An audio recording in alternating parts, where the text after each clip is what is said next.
Prajurit nyedak mrene prajurit.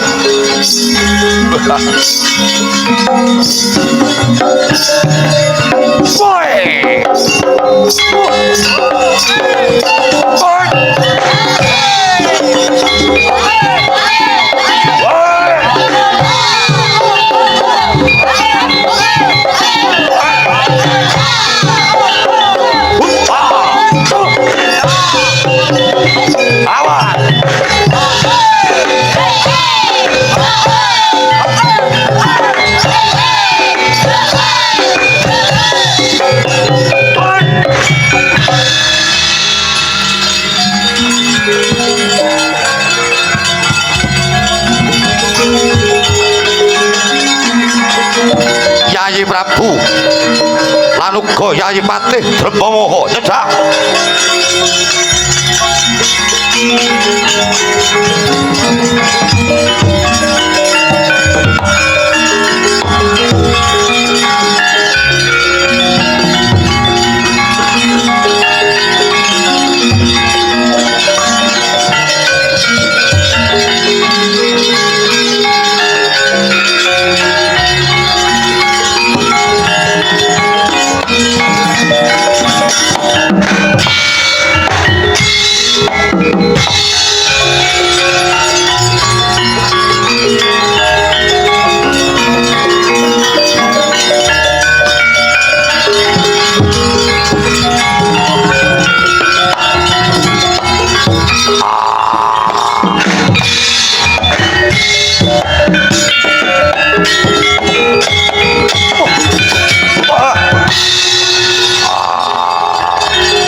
ayun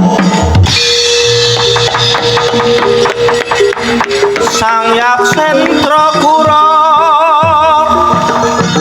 rupa mangsos kati angge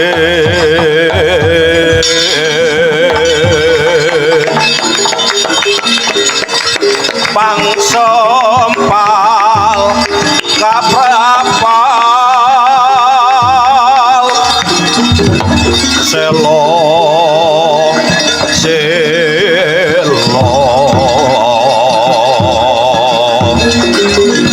kaplosan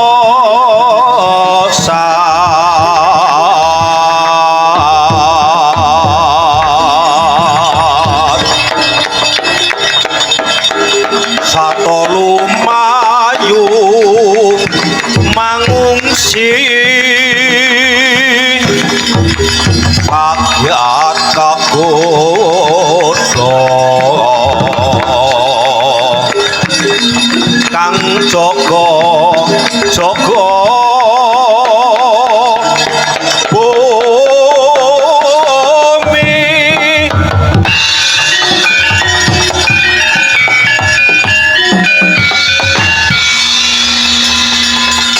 Mas Patik kumala inten Raja Manik Raja Dewaku ya donyaku ya bandaku ya amal-amalanku dhewe kece-kece wali kece sadat setan wali kobra mengko to Yayi Prabu Herawani iki non kula wonten timbalan ingkang adhawuh Koko Prabu Herawana lan uga kabeh para prajurit tamtamaning negara saka ngawu langit ingkang tinindyan Yayi Patih Dedya Kala Drembamaha kawula nuwun inggih sinuwun paduka nimbali dhateng ingkang abdi kepatihan kula pun Dedya Kala Drembamaha jumadung dawuh kados sumengka pengawak bojo anggen paduka tindak ngawe dhateng sanggianing para prajurit saking negara ngawu langit wonten wigatos menapa kula nedha nglungaken jangga nelingaken karna rumentah sabda tama paduka sinuwun bagus dina iki mara gage gatekno apa sing dadi dawuhku jagat nyekseni umat ya wis padha ngakoni lamun to panjenenganing sun sing dadi nalendra ana ngawu langit Prabu Herawana ing dina samengko negara ngawu langit kuwi ngedenge kuncara tegese aku dadi patih sinisian kelawan Yayi Prabu Herawani kena den arani ratu sing berbondo lan uga berbandu berbandu tegese sugih kadang sugih sumitra sugih sedulur kabeh ratu sewu negara sakiwa tengene ngawu langit padha suwita kabeh padha sumuyut merga saka kasektene Prabu Herawana iki lakar kados mekaten Koko Prabu mongko Yayi gotheke ngakeh tembunge para pinter jare padha nyebutake wong urip ana ing alam padang dititahke karo sing gawe jagat kuwi mulya-mulyaning urip janji kanggonan bondo kanggonan derajat pangkat lan uga malah kepara sinisian kelawan wong wedok sing dadi gegantolaning ati urip ana ngalam padang kuwi dadi seneng dadi sengsem janji sok kecekel tulung perkara kuwi mau tembunge mentereng cara saiki duweni harta tahta wanita.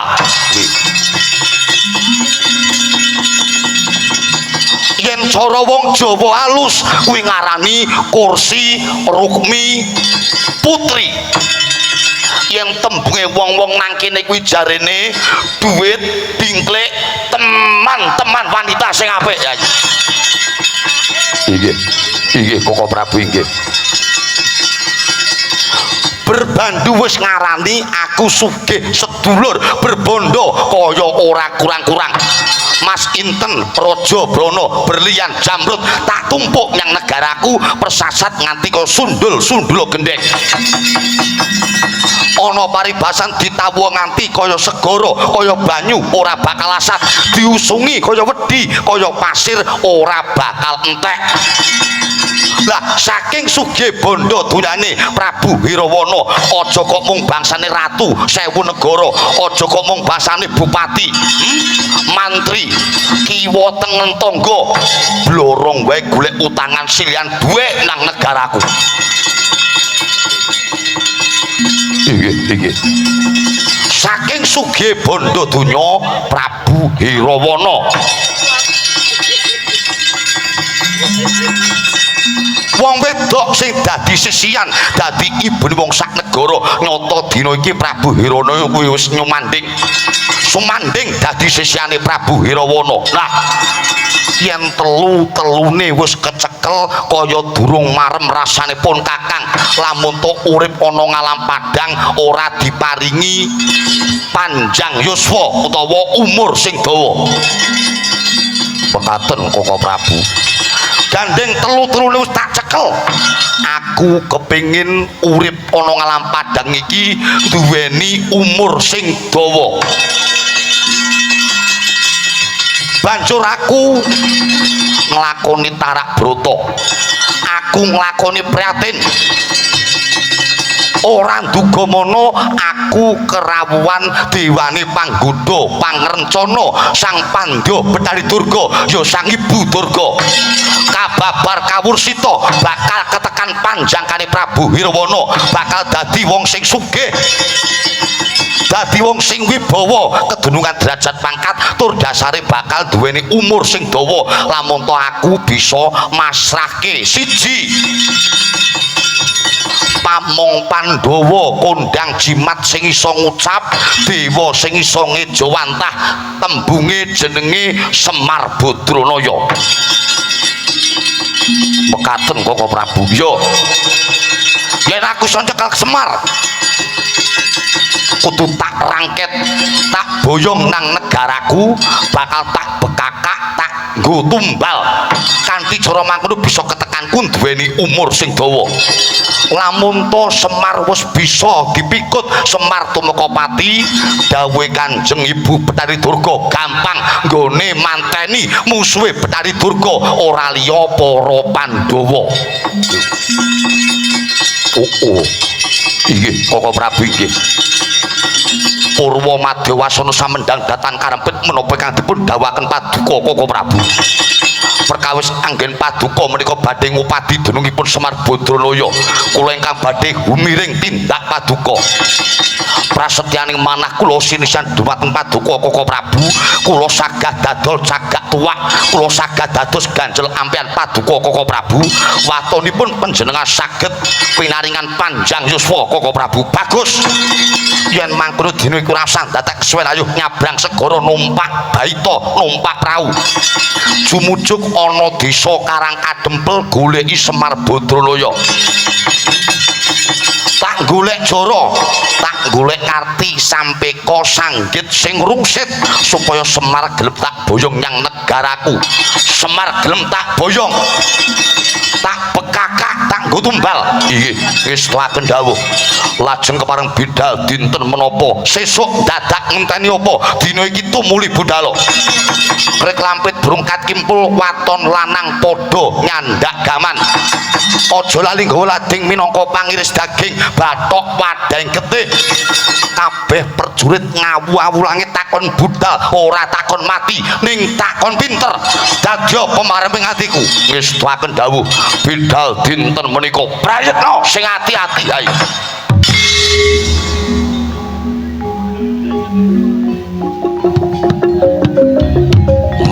Yayi Patih inggih ngestaken dawuh sangu iki sangu mangke cumangka anggros rusa sumber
dalam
ayo budal kabeh to.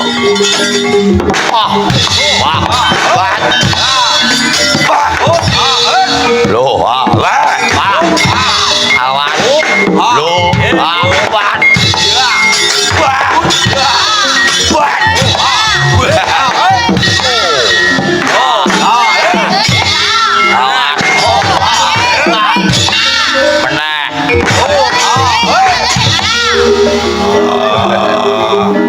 Ayo hati-hati Sam.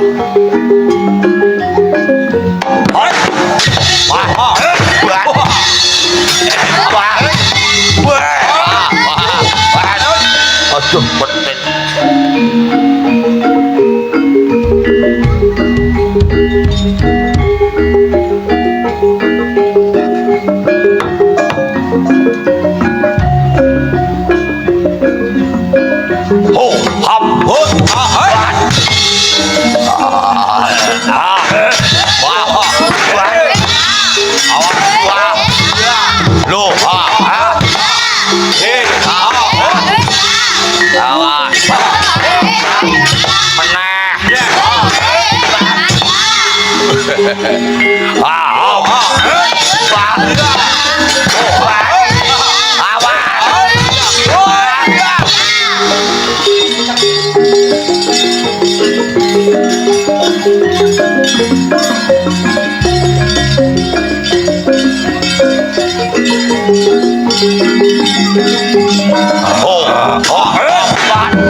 Awas dobel.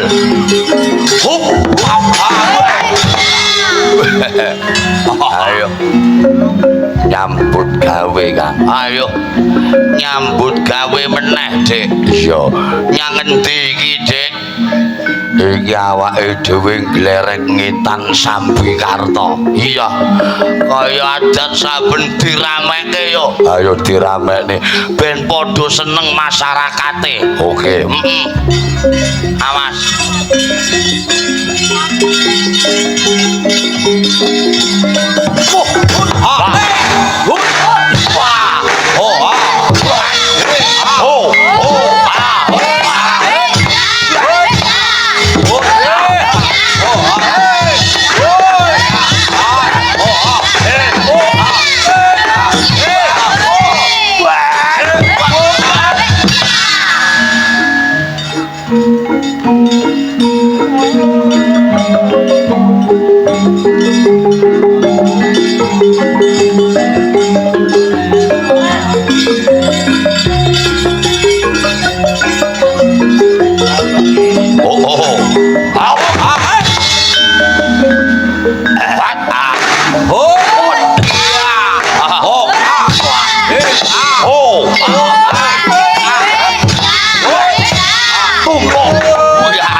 Tumpuk angel ayo angel.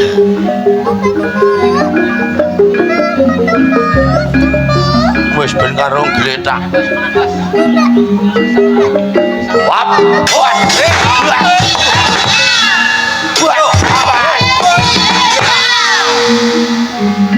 Ya. Hop hop.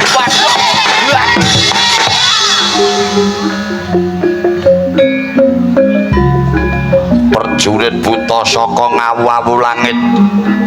Ora perjurit buta lanang, ora perjurit buta wedok. Buta lanang. Buta wedok. Kaya kaliren malah duwe. Lumaksana magita-gita.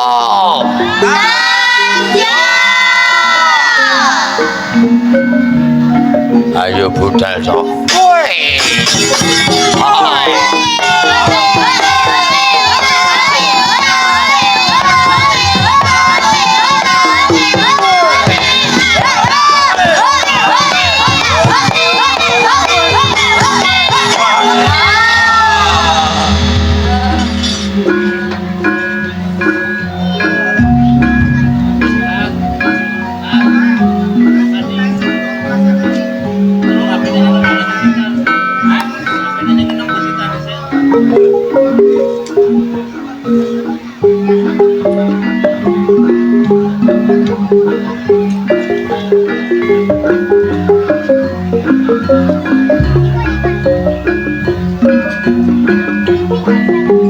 Sesek Cok.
Padang bulan padang bulan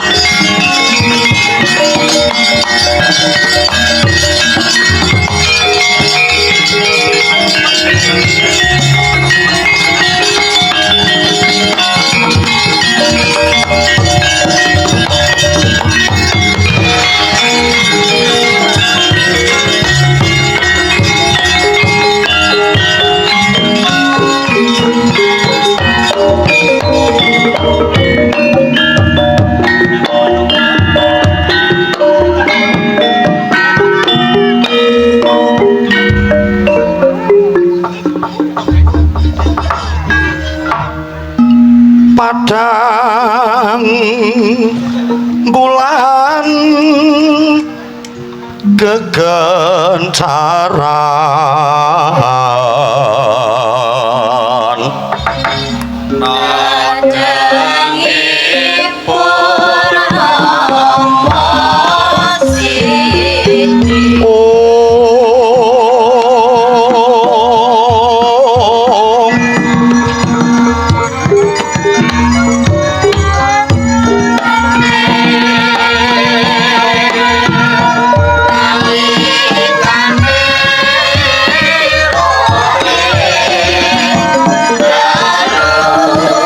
nalikane roh ing dalu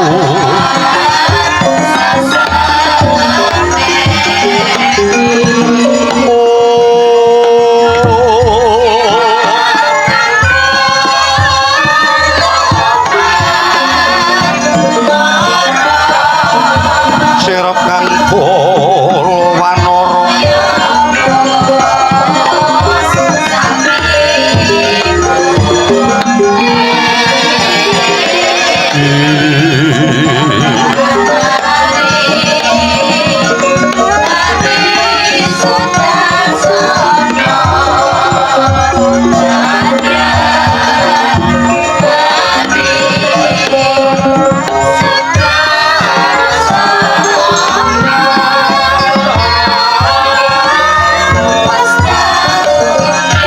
kembang pepe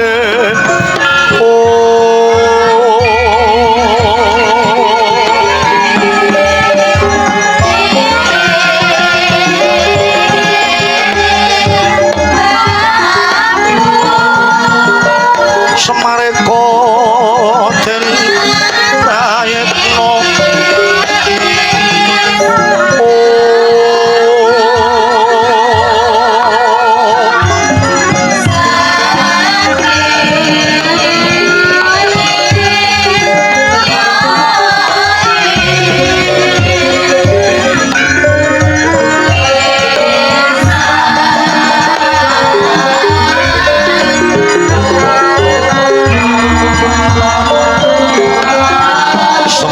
semuriris kombale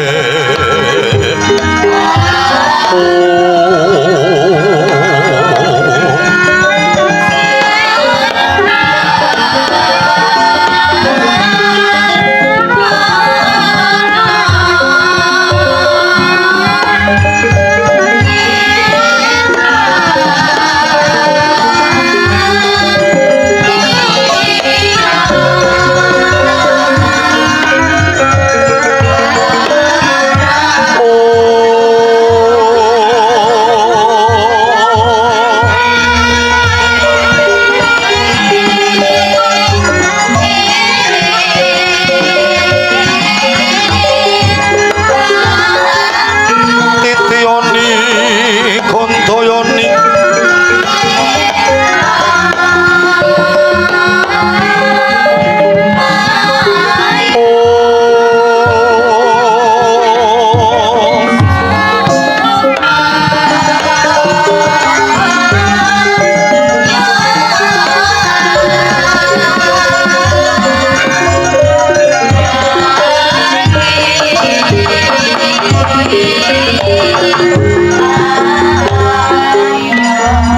gening sesantine skala Nirku maraning Pramudita Sena kang Durgama sinapungkah geningan tinitah purweng kayun ulun arep buka wiwaraning carita sinungging pralampita ginupit langening budaya luhur murid dadya tepa palupi Sanggya Marsudi dedeping dharma ing reh kautaman nggih pundi tawa ingkang dadi minangka pambukaning kandha ingkang mapan wonten ing Karang Kadempel ya ing Klampis Ireng ing padukan wonten wisma dapur limasan kanggus kladuk sepuh gebyok gedhek linabur gamping nanging cekli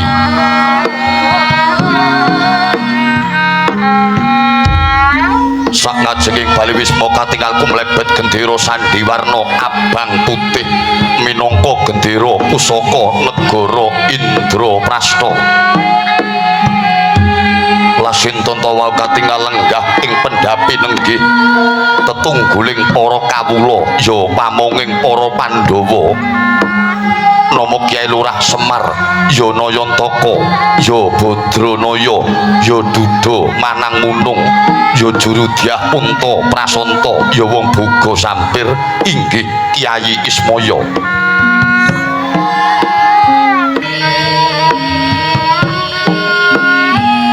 Lurah Semar nindakake dados pamong adhedhasar wibawa santosa lan wicaksana wibawa liris sabarang tindak dedasar jujur lan mikolehake sahari rati kang denajab mulyaning bangsa luhuring negara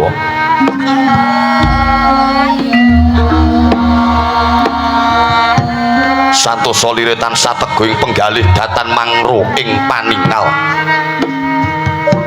adhedhasar kandeling kapitayan mring panguwasaning Gusti kang akarya jagat wicaksana tegese pana ing paningal katingal regeng gumarenggeng madane pendhapa semu kagiat Ki Lurah Semar Badranaya mulat rawuhing para putra Pandhawa Satria Plongkowati Raden Abimanyu ya Raden Angkawijaya miwadatan katun Natapuda Pringgandani Raden Tetuka ya Raden Gatotkaca dadi gurawalan penggalih Ki Lurah Nayantaka inggalih tambuh Sutyaning Driya bayana parigawe apa sangjaning para pepunden Pandhawa sami rawuh wonten ing Karang Kadempel dupi sami satata lenggah kaya mangkono panglocitaning Waradaya ingkang kababar ing lisan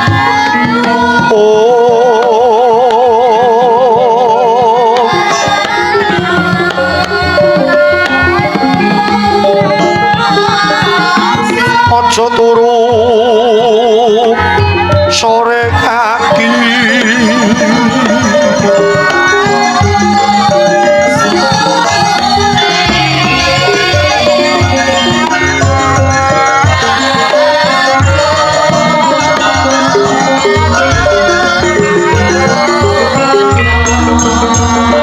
ana dewa nganglang jagat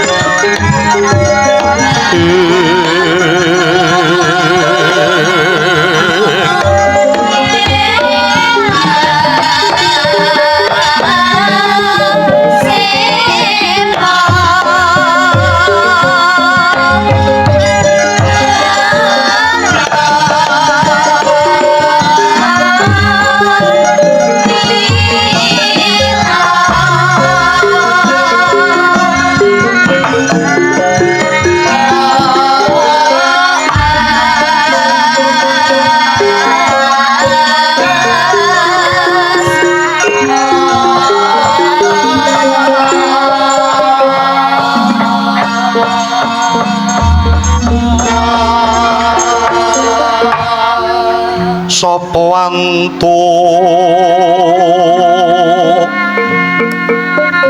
wahyuning Allah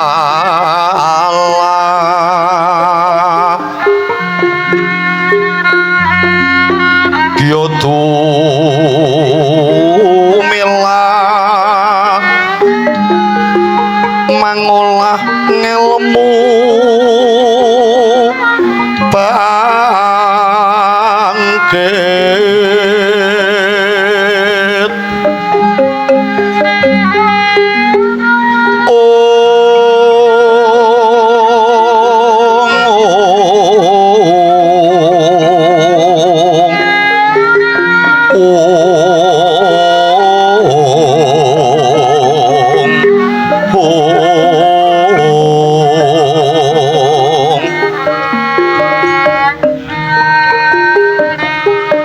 bangkit rikat remangu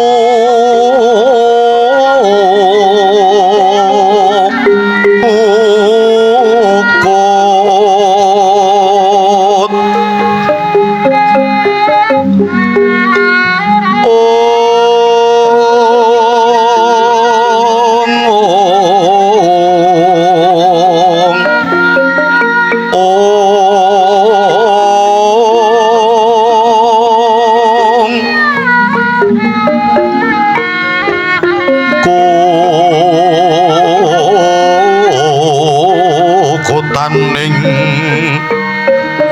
jiwangga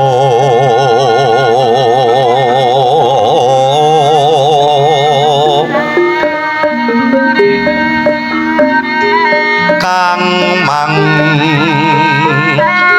kono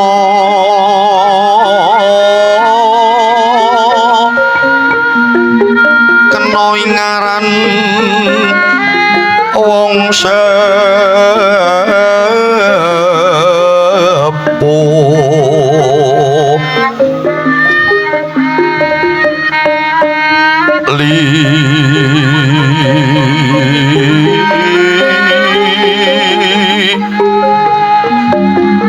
re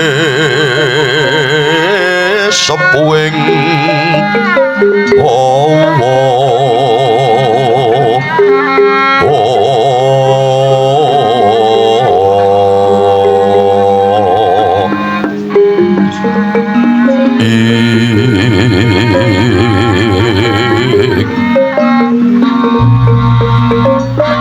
awas luruning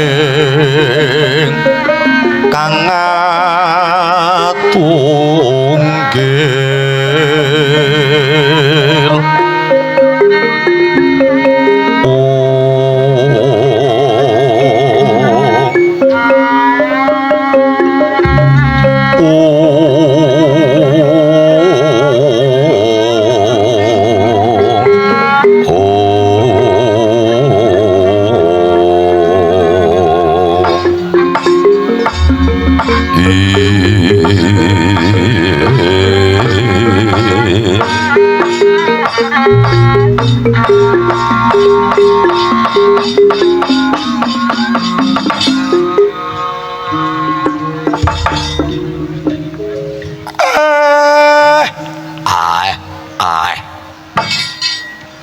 bregegek ugek hemel sak bulita lae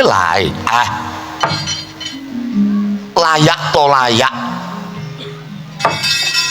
wiwit isuk mau jagone kok padha tarung kupune padha menclok emprite padha ganter mboten ngira babar pisan jebul sudung kula klampe sireng inggih desa kula Karang Kadempel ngriki kerawuhan para priyagung saking negari Ngamarta para putra-putra Pandhawa Gus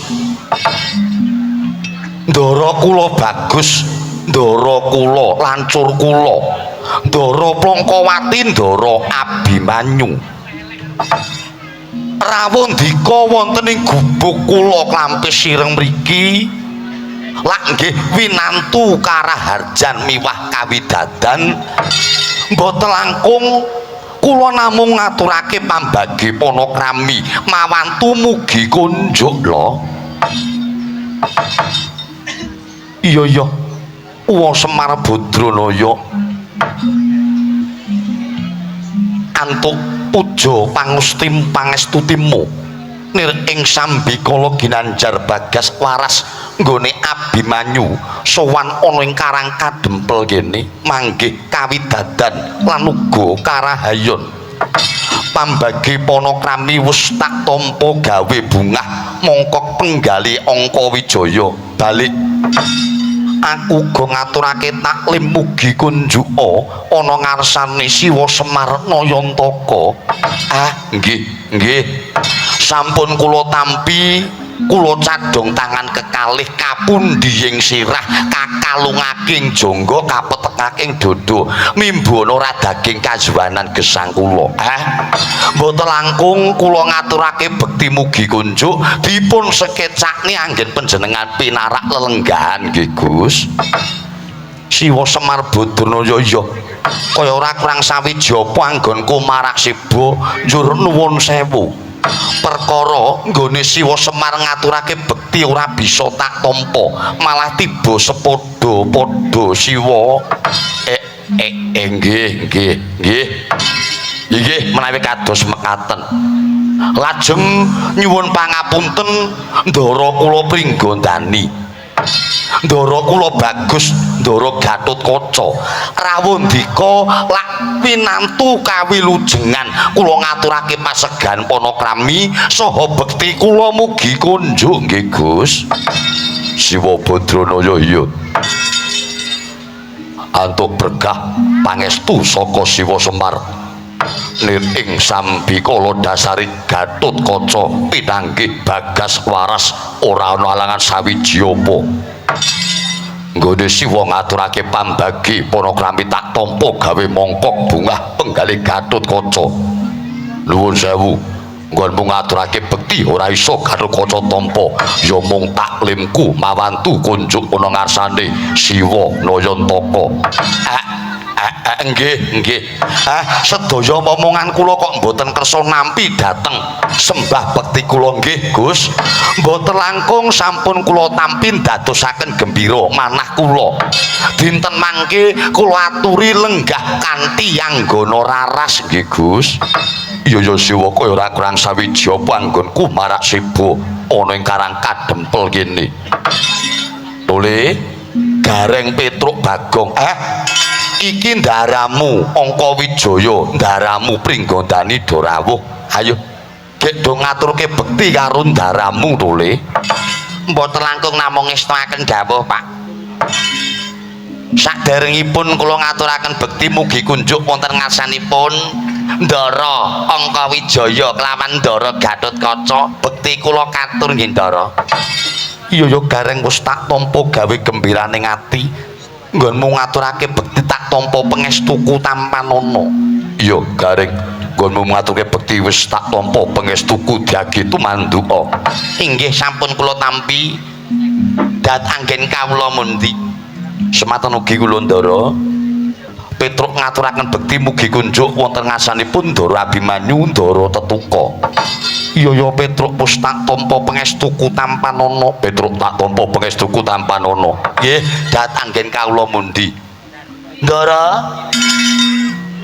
anggenipun sami rawuh wonten Karang Kadempel lak winantu kawilujengan to Ndara ingkang abdi kula Bagong ngaturaken bekti mugi kunjuk dumateng Ndara Angka Wijaya Ndara Gatotkaca iya ya Bagong tak tampa pangestuku tanpa nono Bagong tak tampa pangestuku tanpa nono nggih sampun kula tampi Mbah Truk nun Karang Kadempel rame Truk perkara lha iki ndara-ndara do rawuh nang gubuke Bapak Semar ya mung gumunku lho Truk perkara sakmono wong akeh wong loro gek dasare kuwi nuwun sewu kuwi ambak wis enom ning sugih-sugih Truk lanjur karepmu mbok yo nggawa cangkingan gula teh apa ngapa ngono dadi ketok lek jagongan ki luwes ngono lho Truk mandamu yo jenengane Ndara kuwi wong piyayi luhur kok nggawani gula teh lho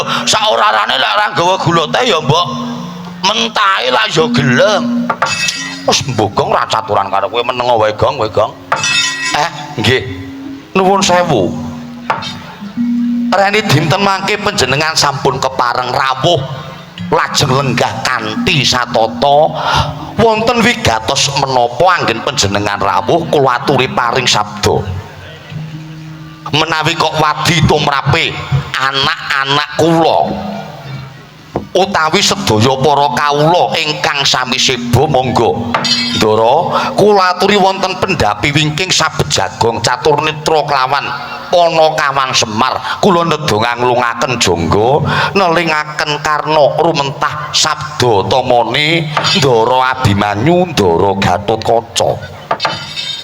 Iya Siwa Semar sing gedhe pangapuramu dene Abimanyu kelawan Kakang Gatut nggone rawuh kene tanpa cecala luwih dhisik ya merga kesurung rasa kapang rasa kangen kepengin ninggal ketemu kelawan Siwa Semar Badranaya. Iya pancen kaya mangkono Siwa Ismaya wis sawetara suwe Gatotkaca ora sapejagong ora pepanggihan kelawan Siwa Semar satemah ndadekne rasa kangen tur dasare ya kepengin tilik tata tentrem lan uga kesehatane Siwa Semar Badranaya. Nggih Gus nggih pikantuk pamuji saking jengandika Ndara kula tansih pinaringan panjang umur tur kula waras. Lah niki lek ngrembug perkara panjang umur kali waras nuwun sewu Ndara mungguhe Semar sing diarani wong mulya nggih wong urip ana ing alam padang sing diarani wong mulya niku wong tentrem wong seneng niku ukurane niku nuwun sewu dudu Raja Brana senes derajat pangkat sawah ombo lan Tegal Jembar niku kula baleni melih mungguhe Semar sing diarani wong mulya wong tentrem wong seneng niku ukurane dudu Raja Brana derajat pangkat sawah ombo lan Tegal sawah ning yen mungguhe Semar sing diarani tentrem mulya sugih niku yen to rinten dalu badane ginanjar bagas paras tur sehat. Lah niki mbok ngaku bandane kok nganti sundul gendeng yen ditumpuk pangkate wis dhuwur omahe gedhong magrong-magrong keretane pirang-pirang bojone ayu pisan ning yen awake niku mboten nate waras njur kapan sing ajeng ngrasakne nikmat. Lah niki pun niku dadi yen wong seneng niku ukurane dudu bondo donya dudu pangkat dudu sugih janjane nuwun sewu wong sing uripe ana sak ngisore garis kemelaratan niku janjane kudune ngaturake syukur marang Gusti kang akarya jagat sabab nopo yen wong sugih niku durung karuan gandengane kali seneng yen wong melarat dereng mesti gandengane kali susah. Lah niki mangiling-iling den wong sugih sing nangis batine niku nggih pirang-pirang wong melarat niku nggih enten sing rina wengi mung mesem guyu ora nate ngresula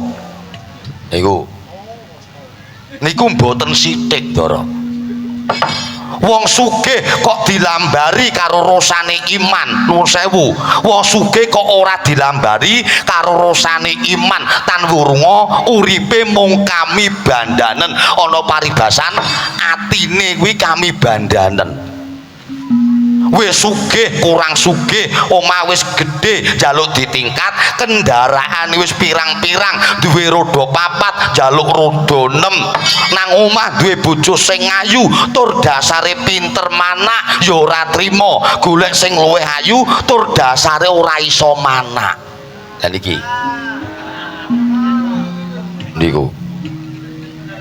niku jenenge wong ora trima nggih napa mboten. Lah nika seksine sing nonton nika wong sugih nuwun sewu wong sugih kok kami bandanen umpamane jam 12 wengi udan deres bledeke banter utawa bledek gunture kuwi banter nika teng rasa nggih mboten semeleh mboten tentrem merga napa yen nganti ana rampok mlebu piye yen nganti ana maling piye yen nganti omahku dibobol niku gek kepiye merga uripe niku kami bandanen ngombe ya ora seger mangan ya ora enak lungguh ya ora jenak upama gelem turu maler ngono wae ngimpi ketiban blandar ndase lho niku ngoten niku ning nuwun sewu beda karo wong miskin karo wong melarat paribasane elek-elek wong dadi gelandangan sing ora duweni omah nika turu nang ngarep emper toko mongko sing dadi kelasane mung trima koran kemule kerdus bantale tangan ning ngoten niku ayem uripe turu ya iso ngorok banter mergo pikirane ora aneh-aneh ora mikir bondo penting awake sehat niki turu senggar-senggor ngarep emperan toko gelem ngimpi ketemu karo cita-citata lha niku lek wingi bulan Sutena saiki cita-citata sing ayu-ayu nika niku dados ingkang dados surasane ingkang dados intisarine wong sugih kali wong melarat niku yen dipurun gagas dipurun dinalar nikmate niku padha den nikmate padha siwa nikmate padha niku malah nuwun sewu sok-sok niku malah nikmat wong sing melarat-melarat nika sakniki nuwun sewu cobi lek gagas perkara nggon panganan nggih ngrembug panganan sing enak dhewe kanggone wong lumrah niku lak sate wedhus nggih to ning wong miskin kali wong sugih niki mengke lek ditimbang padha ngoten wong sugih pengen mangan sate wedhus janjane ya duwe dhuwit ning rawani mangan sabab napa duwe penyakit ludira inggil lho niku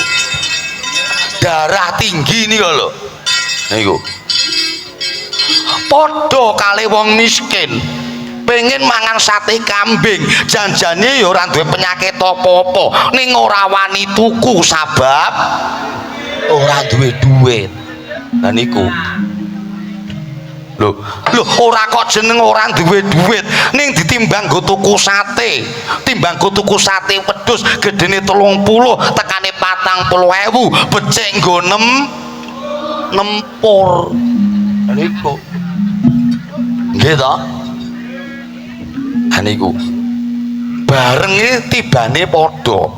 Nah kanthi paugeran menika saged dipun surasa wong sugih ya kudu syukur wong miskin ya kudu syukur padha niku malah nuwun sewu ndara sok-sok penyakite wong sugih kali wong miskin niku sok-sok digawe beda niku sosok malah digawe beda yen wong sugih niku penyakite teng jero yen wong kere kuwi penyakite nang jaba wong sugih penyakite nang jero tamban-tambanane angel kayata jantung tumor gagal ginjal paru-paru lan piturute sak piturute niku penyakite nang jero terus tamban-tambanane angel dasare larang niku beda karo penyakite wong miskin niku penyakit teng jaba tur tamban-tambanane murah contone kadas ya kurap panu lho niku gudik lan sak piturute niku ora larang tamban-tambanane upama kok duwe gudik ora kuat tuku obate cukup dikukur lha iki gitu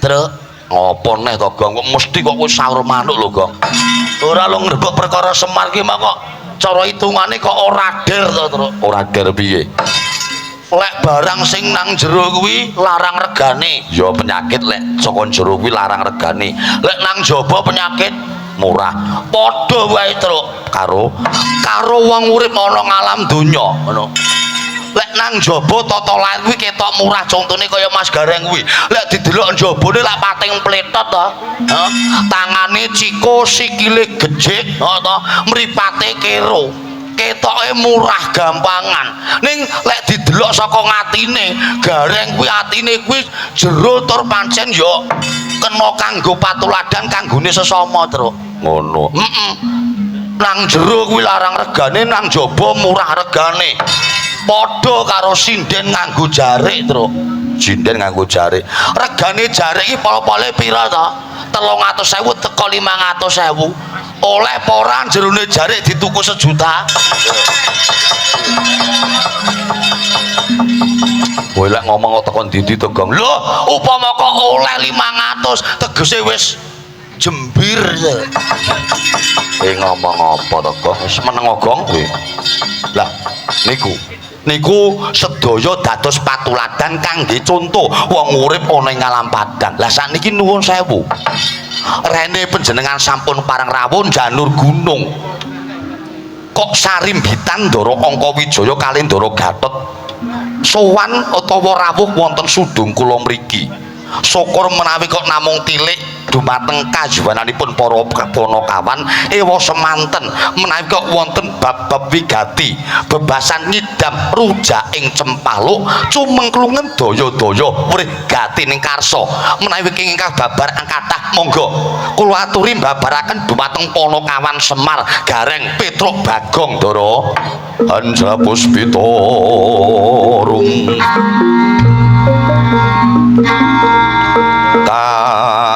kasiliring samirana mrih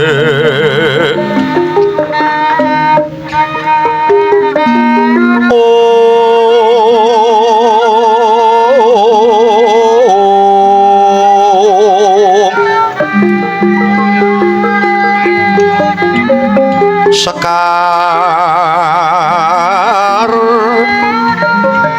gadung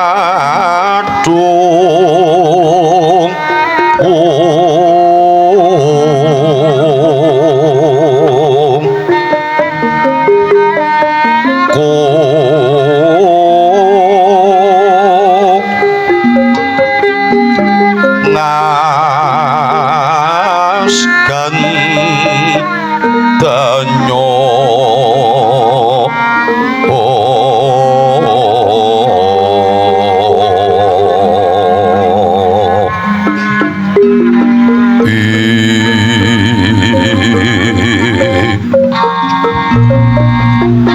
kemaweh rarasoret nane gatriya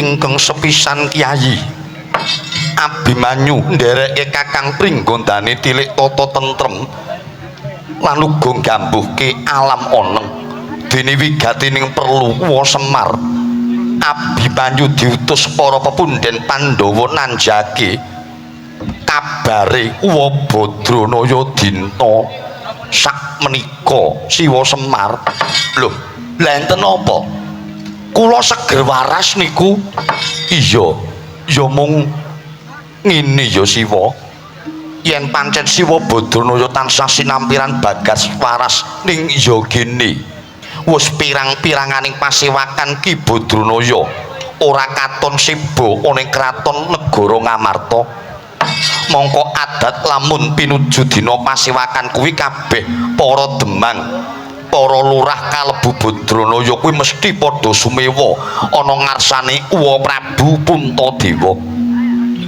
ning yo gene Siwa Semar ora nate tindak mula ripalungguhan iki Abimanyu kadhawuhan nanjihake ana apa Ki Badranaya yen pancen genah nyatane tak sawang panjenengamu dina iki seger kewarasan yen pancen repot nyatane wa Semar katon jenak sebabe apa pirang-pirangane pasewakan ora sebo aku nyuwun dawuhmu ya wa nggih matur nuwun dene para momongan kula bendara kula Pandhawa tasih nggatekne kalih Semar leres yen sakit nyatane kula nggih mboten yen gugoni repot menungso niku yen dereng dipendhem diujurke ngalor niku repot mboten enten teke lah Blokasuta terus terang menawi kula itung sampun 7 pagelaran kula mboten sowan wonten pagelaran Ngamarta menika pancen kula jarak pancen kula sengaja sababipun menapa kok kados ngaten nuwun sewu mestinipun Ndara Abimanyu lan Ndara Gatotkaca lak nggih pirsa kawontenan negari Ngamarta samangke mongko Semar niki lak perangane menungso ingkang gandrung kayungyun kaliyan karukunan lan katentreman merga wonten mboten wonten gaman ingkang ampuh kejawi namung gaman kerukunan ning nadyanto kula gandrung kaliyan karukunan sedaya penggayuh panjangka panginta-inta menika mboten saged mulus kaya sing kula karepke kabukten ingkang kagelar ing negari Ngamarta dinten niki. Lah niki. Nadyan Ngamarta niku sampun kondang. Nggih. Nadyan to dinten mangke Ngamarta menika sampun kondang riyen tentrem ning sak mangke kula sawang kok dadi tintrim. Ngamarta riyen kuncara samangke kebak panalongso riyen negari kondang samangke kebak penandang lah niki kawontenan negari Ngamarta ingkang kados mekaten kula mboten maido dhateng sinten-sinten merga niki mujudake pamardining Hyang Agung manungsa waton urip wonten ing jagat nyawa kok tasih gandeng kali raga aja wedi nantang kali godha pangrencana niku genah niku tur racake nuwun sewu racake riyen Pandhawa niku lak uripe rekoso gitu urip rekoso kebak prihatin kluyuran ana sak tengahing alas niku ning bareng Pandhawa kelakon lan uga wis rampung babat-babat Wanamarta satemah pikantuk negari ingkang indah nami negara Indraprastha sakmangke Pandhawa mulya ning nggih niku tekane bondo niku adate niku bareng kali tekane coba lha niku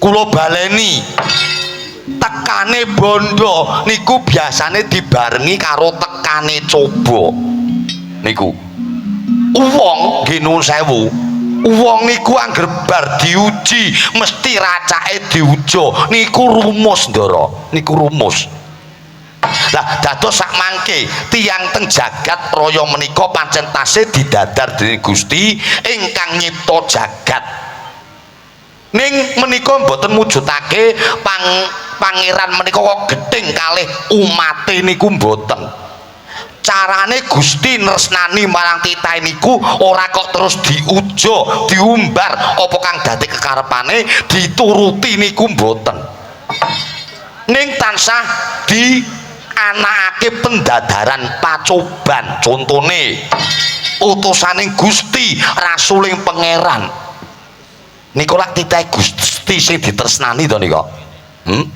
ning mang teliti kanthi permati pundi titahe Gusti ingkang wujude rasuling pangeran nika wau kok mulus penak uripe niku mak mboten enten to Racae rina wengi tansah nampa pendadaran. Tur nuwun sewu Gusti paring pacoban kelawan manungsa nika empun diukur kali kekuatane manungsa dhewe-dhewe. Dados empun cetha manungsa menika uripe niku pun diuja, dicoba wiwit saka sing sugih, sing mlarat, sing pangkat, sing ganteng, sing ayu kabeh niku nampa pacoban. Lah niku kaya mangkono siwa. Nggih. Sugih kok ora kuat cobane dadi wong util, ora gelem sedekah, ora gelem dana driyah, ora gelem dana rasa, tarian bersih desa ya mung bulet wae niku. Niku nek wong sugih. Wong mlarat nuwun sewu, mung mlarat kok ora kuat cobane dadi wong lecet, dadi wong urip, gampang ngapusi yen perlu wani colong jupuk, mung gawe dadi brandal, kecu lan uga maling. Niku cobane wong mlarat. Padha kali wong pangkat kok ora kuat cobane wani nyilingkuke dhuwit negara. Niku mang titeni yen enten pejabat kok wani mangan duwite rakyat niku tandane pejabat sing ora kuat coba niku genah. Ayo ganteng kok ora kuat cobane kebagusane nggo nguyak hardane nggawa nepsu. Lah niku lho lek ngono padha mir karo wong ayu.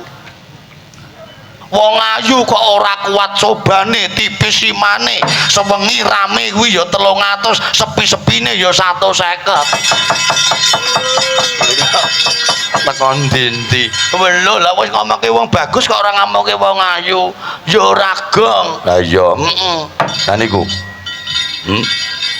ning samangke monggo kula aturi ngorak-ngarik dateng diri pribadi, grejah dateng diri pribadi masing-masing niku. Kok ngamarta niku dadi kisruh kebak prihatin kados ngeten.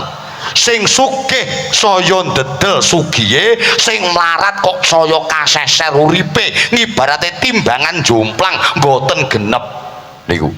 Nuwun sewu mengke mangaturke kali pepunden-pepunden panjenengan Pandhawa mboten napa-napa kula mangaturke. Pandhawa sakniki kali riyin pun benten niki. Yen Pandhawa niku nalika dereng entuk negara Ngamarta rinten dalu tansah cedhak kali punakawane, cedhak kali masyarakate, cedhak kali kawula dasih niku. Napa ingkang dados ature para kawula, ingkang dadose para ature para masyarakat niku mesti ditindakake. Tur mboten bedak-bedakne, kabeh dirangkul dadi siji, ngibarate ngadeg padha dhuwure, yen lungguh padha ndeke. Niku Pandhawa riyin. Jaman dereng entuk kamulyan, jaman dereng entuk negara Ngamarta. Niki. Tur dasare panembahe kuwi ora tau gutang, prihatin ngurang-ngurangi poso lan sesirih mboten nate leren. Lah ning sakniki Mang Sawang Gus.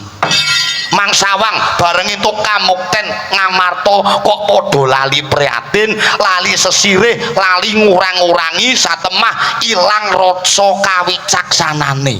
Pun saniki tak takon kalih panjenengan. Tak takon kalih panjenengan tiyang kalih.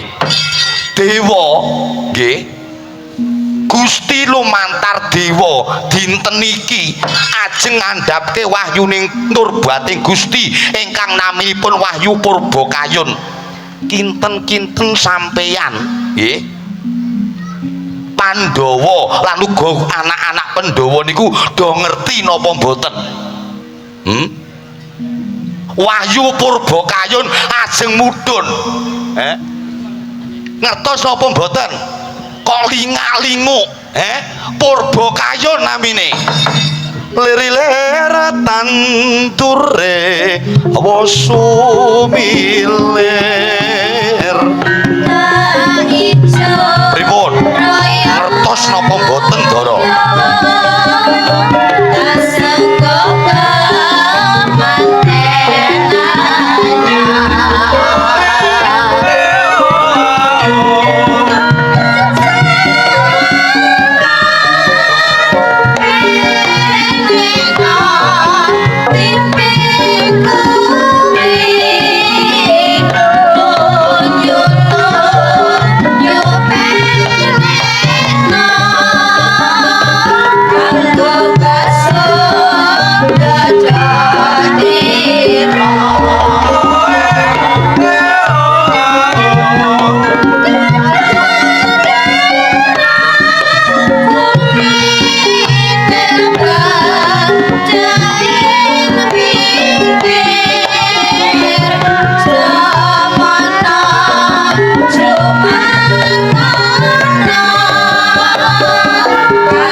pirsa mboten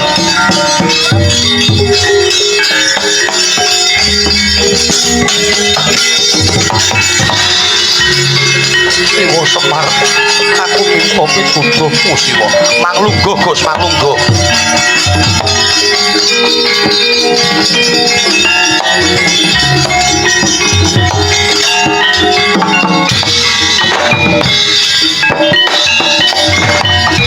permara rek manguswa umyung amung ambreng kadi karunaning katwa seneng marga memalakung Risang Gonto Mastrapoco lengleng lalu angulati Surya mangrangsang waya Surya mangrangsang waya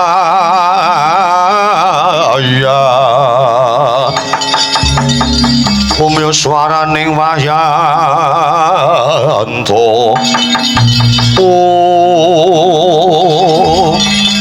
jagat dewa Bathara Siwa Semar kaya sinambring gelap bareng krungu pangandikaning Kyai Badranaya babar pisan pepunden Pandhawa miwah para putra ora nate ngrembug babakan wayuh ingkang bakal tumurun. Wo aku njaluk pituduhmu ya wa. Lah niki tegese Pandhawa niku pun boten nate ngasah dhateng lantipe panggraita. Tegese Pandhawa sakniki nuwun sewu landhep dengkul ngaten. Mongko sing jenenge Wahyu Purba Kayun, Purba niku tegese ngendhaleni, Kayun niku kekarepan ngaten utawi karep. Wahyu menika badhe katampa dene titah ingkang saged ngendhaleni dhateng hardaning hawa nepsu niku. Nuwun sewu sing jenengane hawa nepsu niku pancen dibutuhke dene menungsa. Niku. Janji nyawa kok isih gandeng kali raga. Nepsu niku kudu enten, aja kok dipateni ning kudu dikendhalekne. Niku. Anane jagat gunjang ganjing, bumi dedrek munggah panca bakah, merga manungsa ora iso ngendhaleni dhateng hawa nepsune, malah diumbar sakarepe dhewe. Mongko Pandhawa niku kondhang satriya seping pamrih raming gawe tekun pangibadahe marang ingkang sejati. Kok saged enten wayu ajeng mudhun kok nganti mboten ngerti. Sing ati-ati Gus. Tekane kamulyan niku mesti dibarengi godha panrencana Ndara. Wis kok dawuh. Lengeng triya mangungkum kancuan rimang lelena tanpa kangen antulusa mengku satya yang utama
Amit pasang Kalimantabe kula sing teko.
para yungan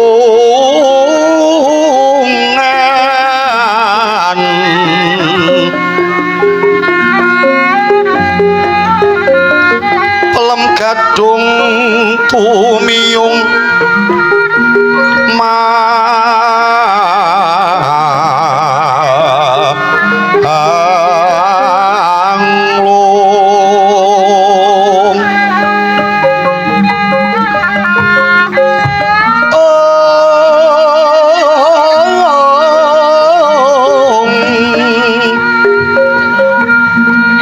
anglung kati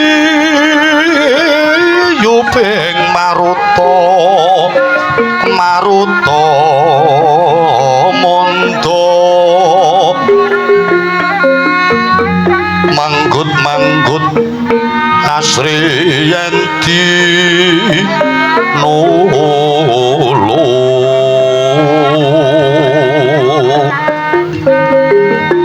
akarya sengseming sasomo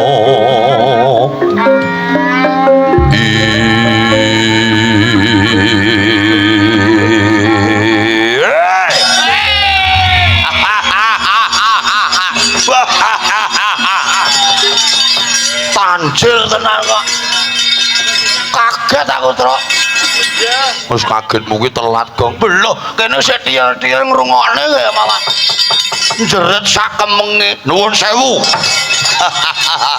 kula niku pun dados pakulinan sampun dados bendana kula pendak-pendak kula metu lek mboten gawe kaget mboten gawe jantungan sing delok mboten marem kula niku nggih nuwun sewu amit pasang kaliman tabik tinebihno ing Iladuni nuwun sewu kepareng nderek kenal gladi wanuh panjenenganmu kuwi sapa rawuh sudungku kene lan duwe wigati apa nuwun sewu monggo paringa pangandikan nggih amit pasang kaliman tabik tinebihno ing Iladuni dumawa ing tawang tuwang linepat ing tulak sarik tinebihno saking siku dendaning dewa sadurunge kula ajeng tanget napa mriki sing jenengane Karang Kadempel dununge papane Ki Lurah Semar Badranaya inggih lakar kados mekaten nggih kula menika ingkang nami Semar Badranaya pancen niki dununge Karang Kadempel ladalah wah lah kok ora cocok karo kondange ora cocok karo kasunyatane tak kira Karang Kadempel kuwi negara sing gedhe negara sing wibawa wah lah kok jebulane mung desa esa-esa wah lah kok pendapane mung sarwa gribik wah gek jenengane plester we mung saka lemah biyuh-biyuh andek puna jagat nganti kebrebeken karo kondange Semar pendak-pendakan wong krubung-krubung kawulaku perjuritku sing digunem mung perkara apike Semar lan Semar pendak-pendakan wong jagongan sing dikandhakne mung Semar lan Semar wah lah kok ora cocok karo kondange ora cocok karo kasunyatane tak kira Semar ki ratu sing gedhe dhuwur ratu gung binetara wah lah kok jebulane mung kaya gombal lama kaya suwe ora tau diumbah kowe Semar Truk nun kupingku kok gatel lho Truk krungu suarane ratu iki tak metu dhilik piye Truk arep ngopo njimuk pacul nggo ngopo nggo macul cangkeme ratu kuwi sabar to Gong wah gregeten aku wah lek ngomong ana lak antil ndase karo bataku tenan kok iki sapa Semar iki sapa iki anakku sing ragil jenenge Bagong sapa Bagong iya wah lah tak kira kewan mripate mendonong jebulane menungso ya mau kewan-kewan dengkulmu melocot kuwi ayo ngomong sing aneh wis Mar takonono perlune apa lek pancen ratu iki arep gawe kabecikan gawe tentrem ing Karang Kadempel aku jumurung anakmu nek lek nganti kok ganggu gawe tintrime kahanan Karang Kadempel aja do melu cawe-cawe tak sikate dhewe ratu iki iya ning sabar tole ya aku tak sabar tak rungokne apa karepe gage takonono Mar inggih nuwun sewu Prapto jengandika menika badhe kersa napa suwawi kula aturi paring dawuh Semar ngene aku kuwi mau ratu saka negara Sabrang saka negara Ngawu Langit jenengku Prabu Herawana Prabu Herawana ratu sing kondang muda tumaruna dasare sekti Jayeng Kalintang aku Nalindra kondang Nalindra muda tumaruna sugih pondo sugih donya bandaku pirang-pirang dulurku akeh aku ratu kondang ratu nom sugih bondo sugih donya mulane dina iki tekaku mung bakal lumuk telung perkara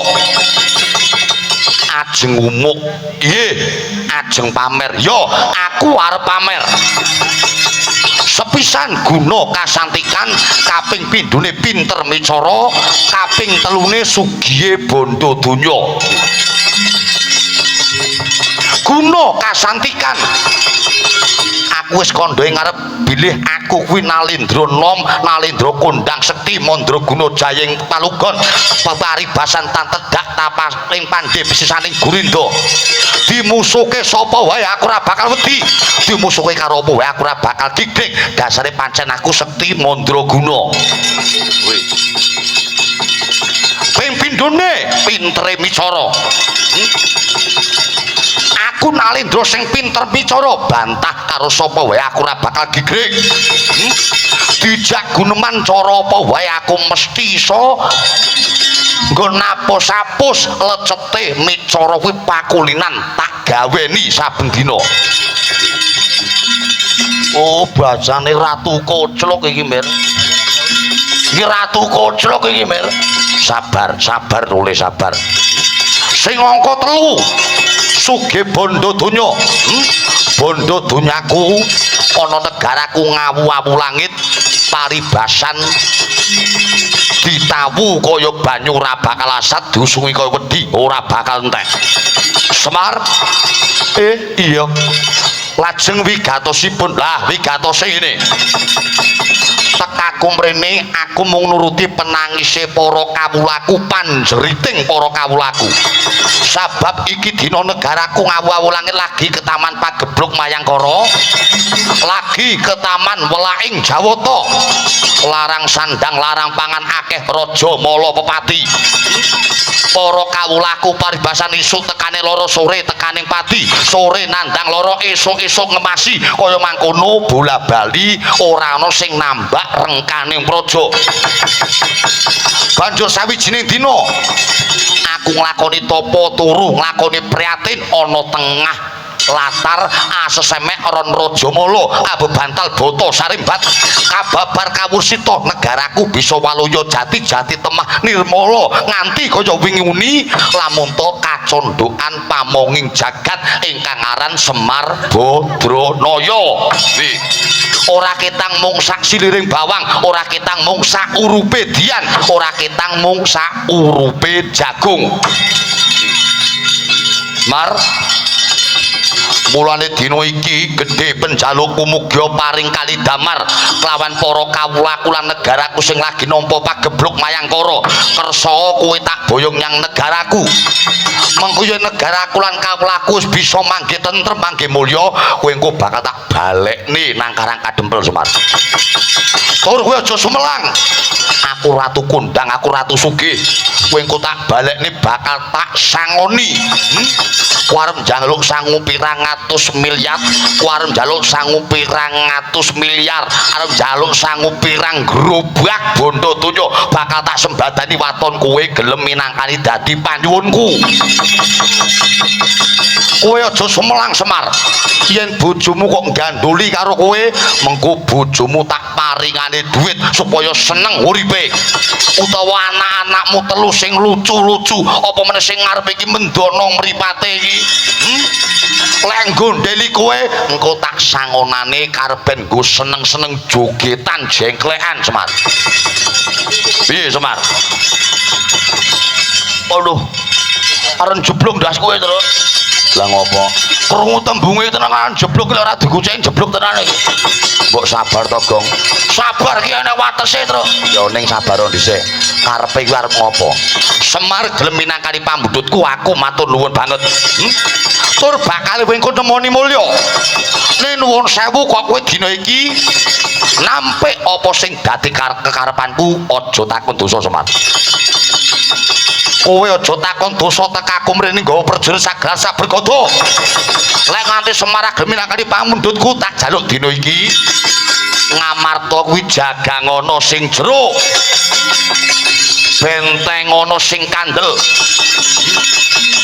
Mergo yen nganti kok Prabu Herawana ngamuk ana Karang Kadempel ora urung, ora nganti sak siliring bawang, ora nganti sak gebyaring tadit kelakon Karang Kadempel tak bumi rata karo bumine dina iki Semar.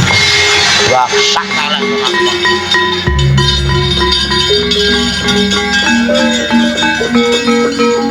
Mundur.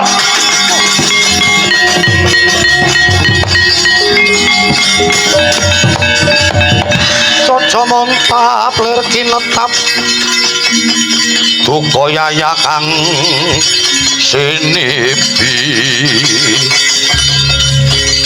kumeca tadoning pati netra kocak ngontarandir kara-kara kanang waca hitep nyomangala cakra branang wadananira yen sinabet mrang sagedeng metu dahanane oh terus malaglak bumi nentakai jagat manusmane jajalanan tembomu diruwane ngabangi kupinge anake Semar Ragil ketua Karang Pamuda ana Karang Kadempel Bagong kowe Bagong sabar cerewet wong tuwek meneng tak urusane wong iki jenengmu mau sapa Hira sapa Herawana rungokno tembunge Bagong iki lah kok kowe arep nyentolani karo bapakku Mas bapakku ora duwe dosa ora duwe luput kowe lek bapak Semar gelem diboyong monggo nek ora gelem ora kudu meksa kok malah nyumbar ngebiwi batang sayuta bumi angus Karang Kadempel njur karepmu oh semekana idoni melonyoh ndasmu kok lah bapakku iki Mas bapakku lara tak obatke tak suntikke kok kok arep ndok pilara kuwi njur karepmu klopo Semar metu saka njaba kok dipliriki karo wong tak culek matane mliriki Semar metu saka ngomah kledang-kledang nang dalan dijegoki kirike tak parani tak pateni tak bleh tak pangan dhewe lah kok kowe saiki ngene mumpung Bagong iki urung nesu kowe bali ora pati-pati bali lek urung iso boyong Semar Badranaya piye yen kowe bakal ketandangan karo Semar anak ragile Bagong iki bakal nesu karo kowe ora nganti tak kedepke telung kedepan lek Bagong wis nesu mbuh dadimu wah wujudmu rapokro arep jarak karo Prabu Herawana ora keduga minggat saka kene kelakon gedugang ndase dening Dara Gatotkaca ora mati modar kowe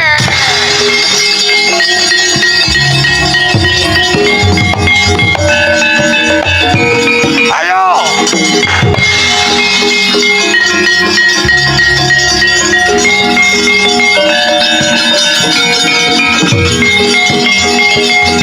pripun ngoten Pak. Lungguh to le.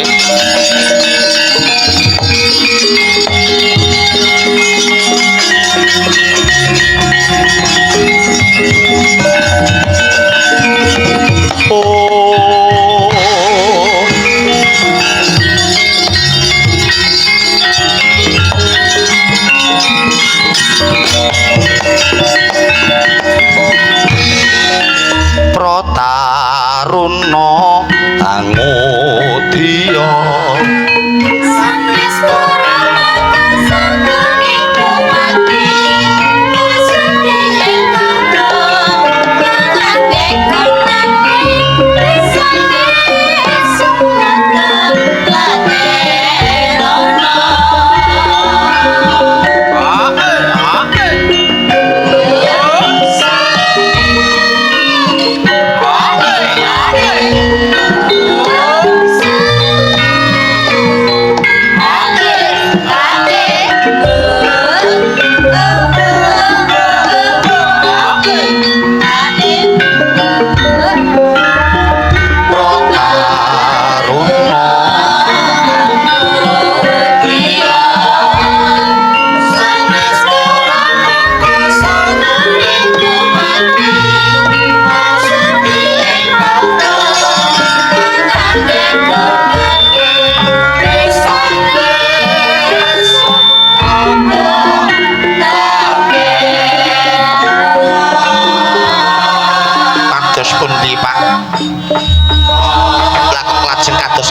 kedadosipun Karang Kadempel wonten mengsah ingkang nekani wangkang waunipun guyub rukun boten enten napa-napa. Lah nggih Pak, dos pundi niki wonten Prabu Hirawana ingkang ngamuk punggung wonten Karang Kadempel kok sujune wonten Ndara Gatotkaca sing gawe gara-gara niku janjanipun Bagong napa Prabu Hirawana kula sumadong dawuh Pak.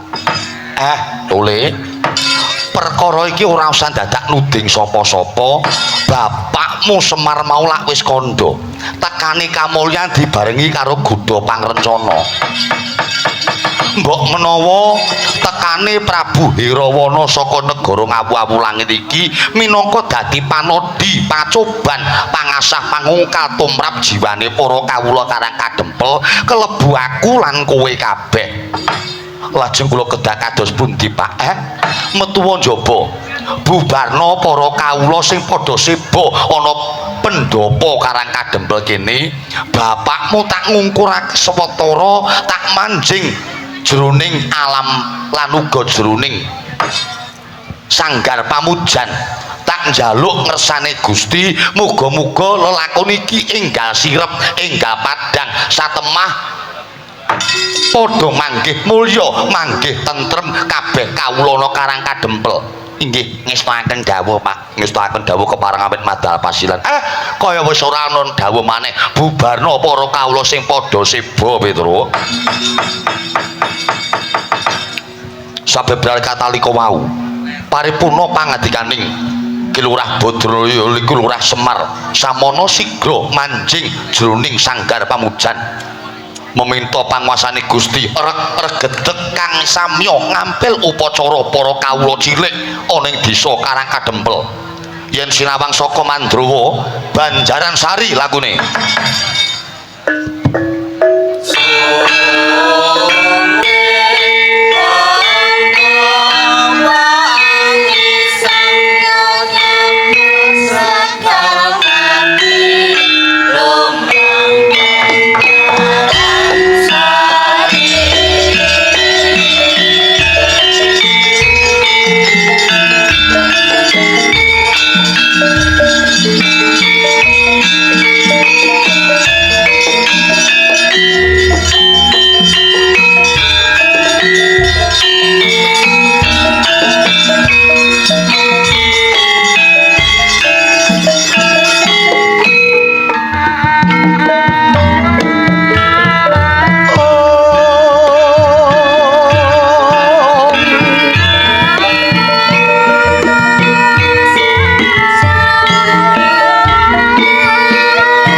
Semar Badranaya